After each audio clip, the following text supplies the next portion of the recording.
Adele Atkins est une auteure, compositrice et interprète britannique. Elle grandit seule avec sa mère après le départ du domicile conjugal de son père, alors qu'elle n'avait que 3 ans. Dès sa plus tendre enfance, elle est passionnée par la musique et intègre à l'âge de 14 ans la Bridge School, une école secondaire des arts et du spectacle. 2 ans après avoir été diplômée, elle sort son premier album intitulé 19. Elle est déjà présentée par la presse comme la nouvelle Amy Winehouse. Puis à seulement 23 ans, elle connaît un succès mondial avec son deuxième album intitulé 21, qui a été l'album le plus vendu au monde en 2011 et 2012. Peu après, elle rencontre Simon Konecki, chef cuisinier, qui devient son mari par la suite. De leur union naîtra un petit Angelo. L'artiste devenue superstar confie à Oprah Winfrey dans une interview en novembre 2021 que ces 2 hommes lui ont apporté de la stabilité à un moment de sa vie où elle aurait pu prendre des chemins douteux.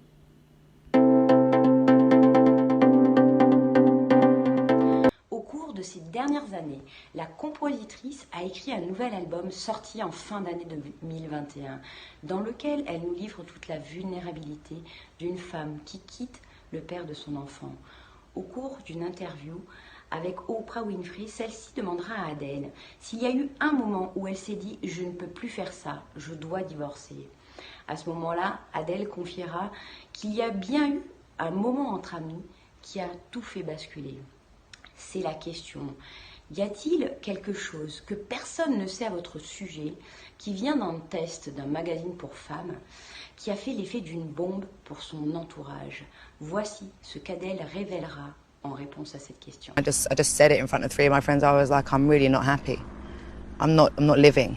I'm just plodding along. La compositrice qui a chanté dans une chanson de son 3e album « Je veux vivre et pas simplement survivre » expliquera à Oprah Winfrey qu'elle a commencé à se poser les questions suivantes. Malheureuse en amour, Adele se retrouve face à un dilemme. D'un côté, divorcer pour vivre vraiment. De l'autre côté, continuer à survivre pour respecter une promesse qu'elle s'était faite après avoir souffert de l'absence de son père, celle de rester en couple à partir du moment où elle aurait un enfant. Christophe André, médecin psychiatre à l'hôpital Sainte-Anne à Paris, nous explique que l'esprit humain entretient une relation paradoxale au changement. D'un côté, nous aimons l'idée, le concept de changement et parfois nous y aspirons. Mais lorsqu'il s'agit de la mettre en œuvre concrètement, notre esprit va avoir des hésitations, des peurs et même parfois des réticences. C'est une question que connaissent bien les décideurs que sont les entrepreneurs. Il n'y a rien d'étonnant à la peur du changement, car elle implique à la fois des gains et des pertes. À ce sujet, l'expérience d'Adele est éloquente pour nous faire comprendre qu'il nous faut nous libérer du passé et accepter certains renoncements pour pouvoir bénéficier des gains d'une transformation et accéder au bonheur. En 2019, Adele saute le pas et annonce publiquement sa décision de divorcer. Elle ne fera pas partie de celles qui auront le regret de ne pas s'être donné la permission d'être davantage heureuse.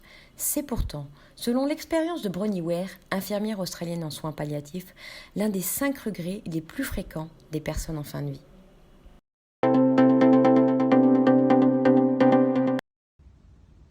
La quête pour davantage de bonheur de l'artiste britannique a commencé par l'effondrement de sa vie. Elle s'est poursuivie par un processus d'apprentissage d'une nouvelle destinée. Elle évoque avec Oprah Winfrey les différentes étapes qu'elle a dû traverser à ce moment-là. C'était épuisant de toujours continuer à avancer. C'est un processus, le processus d'un divorce, le processus d'être un parent solo, le processus de ne pas voir votre enfant chaque jour. Ce n'était pas vraiment ce que j'avais prévu lorsque je suis devenue une maman. Le processus de s'en sortir par soi-même chaque jour, d'être là pour soi-même chaque jour et de continuer en même temps à tenir sa maison, diriger sa carrière. Adele nous livre ici les premières clés que nous pouvons toutes utiliser pour ne pas avoir, à la fin de notre vie, le regret de ne pas nous être autorisés à avoir été plus heureuses dans notre vie. Elle a avancé dans son épanouissement grâce au fait qu'elle ait osé faire de nouvelles expériences, même si elles n'étaient pas agréables dans un premier temps. Nous interprétons souvent à tort les difficultés que nous vivons aux prémices d'une nouvelle vie comme le signe que nous nous sommes trompés dans notre volonté de changement ou que nous n'avons pas la capacité de le mener à bien. Or, si chaque quête vers plus d'épanouissement personnel commence souvent par un premier pas en terre inconnue, il se concrétise grâce à la persévérance pour apprendre à faire des choses que nous ne savions pas faire jusque-là. Dans cet extrait d'interview, nous avons découvert un véritable processus d'apprentissage au cours duquel Adèle a tout d'abord fermé les portes du passé en allant jusqu'à la fin de sa procédure de divorce. Processus d'apprentissage au cours duquel elle a ensuite développé des nouvelles capacités qu'elle ne pensait même pas être capable de déployer jusque-là et qui lui ont permis d'ouvrir de nouvelles portes vers l'avenir et ainsi de devenir une amie pour le père de son fils, de devenir une maman solo et d'apprendre à être là pour elle-même. You know, I spent a lot of time on my own, really sitting in my feelings and not keeping myself busy. I used to always, if a feeling came up, I'd distract myself, or I'd call a friend and be like, oh, do you want to go out? What do you want to do? I'd put a movie on, whatever. I would just sit with it. I would just eat it myself. Yeah, no, absolutely. But I would just, whenever I noticed how I was feeling, I would sit down and I'd sit in. Les émotions ne sont pas toujours faciles à vivre. Alors pour éviter la souffrance, voire la déstabilisation que peut nous apporter certaines émotions ou même simplement l'inconfort que l'on peut vivre lorsque certaines émotions nous traversent, on va pouvoir avoir tendance à les fuir, les réprimer ou les banaliser. La difficulté, c'est que cette habitude va engranger un blocage du processus émotionnel et nous condamner à vivre du stress, de l'angoisse ou de l'anxiété. Alors dans cet extrait d'interview, Adèle nous livre un premier secret qui nous permettrait de sortir de cette tourmente qui pourrait nous hanter lorsque l'on a initié un grand changement de vie. Adèle a pris un temps pour se poser, un temps d'introspection, pendant lequel elle a laissé les émotions la traverser pour pouvoir les écouter plutôt que de se distraire en allant s'amuser avec des amis ou en allant faire une activité. À ce sujet, Michel Larrivé, psychologue à l'Université de Montréal, nous partage que le rôle des émotions est de nous transmettre une information précieuse sur nous-mêmes qui nous permet ensuite de nous orienter en tenant compte de ce qui est important pour nous. En une phrase, je dirais qu'il s'agit d'un voyage à l'intérieur de soi pour nous permettre de faire des choix avisés pour nous orienter et continuer à avancer.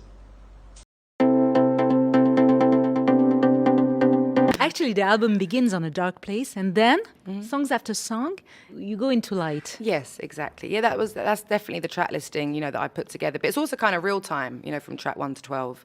And that was the process of, you know, sort of trying to figure myself out. You know, it was being sort of felt like I was being locked in a dark room at the beginning, like, you know, on my own a lot and stuff like that, and having to really sit with bad feelings I had about myself.